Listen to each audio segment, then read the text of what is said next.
এমন একটা কার্ড আছে যার মূল্য হয়তো কয়েক কোটি টাকা। এই কার্ডটা আপনার লাইফলাইন, আপনার চাবি, আপনার ডিজিটাল পরিচয়। আমরা কথা বলছি জাতীয় পরিচয়পত্র বা এনআইডি নিয়ে। বিশ্বাস করুন আর নাই করুন, বাংলাদেশে একজন নাগরিকের জন্য জাতীয় পরিচয়পত্র বা এনআইডি কেবল একটি কার্ড নয়, এটি দেশের আনুষ্ঠানিক অর্থনীতির ২২ ধরনের অপরিহার্য সেবা পাওয়ার অনুমতিপত্র।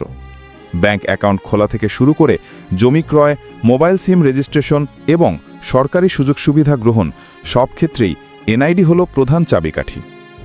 এই কারণে যখন এই অপরিহার্য পরিচয়পত্রটি জালিয়াতির শিকার হয়, তখন তা কেবল একটি সাধারণ জালিয়াতি থাকে না, তা হয়ে দাঁড়ায় একজন নাগরিকের সম্পূর্ণ ডিজিটাল পরিচয় চুরির সমতুল্য।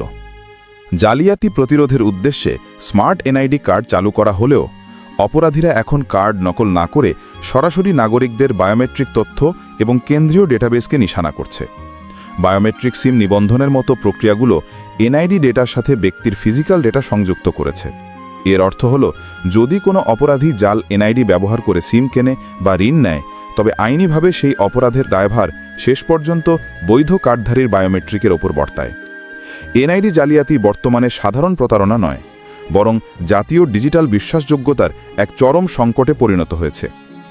এনআইডি জালিয়াতির সবচেয়ে উদ্বেগজনক দিক হল, এই অপরাধের মূল উৎস প্রায়শই সিস্টেমের অভ্যন্তরে লুকিয়ে থাকে। যখন উচ্চ প্রযুক্তির স্মার্ট কার্ডের নিরাপত্তা ভেদ করা কঠিন হয়ে ওঠে, তখন অপরাধীরা সিস্টেমের দুর্বলতা কাজে লাগিয়ে ডেটাবেস থেকেই জালিয়াতি শুরু করে। নির্বাচন কমিশনের সাবেক data entry operator Jamal Uddin এবং তার সহযোগী লিটন মোল্লার গ্রেফতারের ঘটনা এই অভ্যন্তরীণ দুর্বলতাকেই স্পষ্টভাবে ফুটিয়ে তোলে। জামাল উদ্দিন নির্বাচন কমিশনে থাকাকালীন তার বিশেষাধিকার প্রাপ্ত প্রবেশাধিকার ব্যবহার করে বা সেই সুযোগ ধরে রেখে নির্বাচন কমিশনের সার্ভার থেকে এনআইডি সংক্রান্ত তথ্য সংগ্রহ এবং পরিবর্তন করতেন।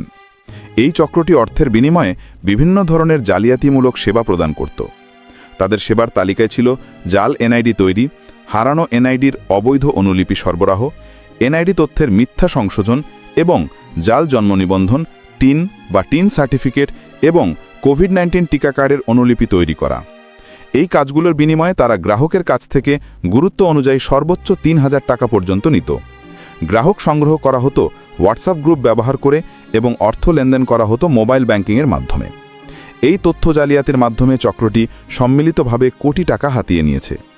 পর্যবেক্ষণে দেখা যায় মাত্র ৩,০০০ টাকা খরচ করে জাল এনআইডি অর্জন করা সম্ভব, যা ব্যবহার করে কয়েক কোটি টাকার ব্যাংক ঋণ নেওয়া যায় বা সম্পত্তি বিক্রি করা যায়। এই বিশাল মূল্য বৈষম্যই প্রমাণ করে যে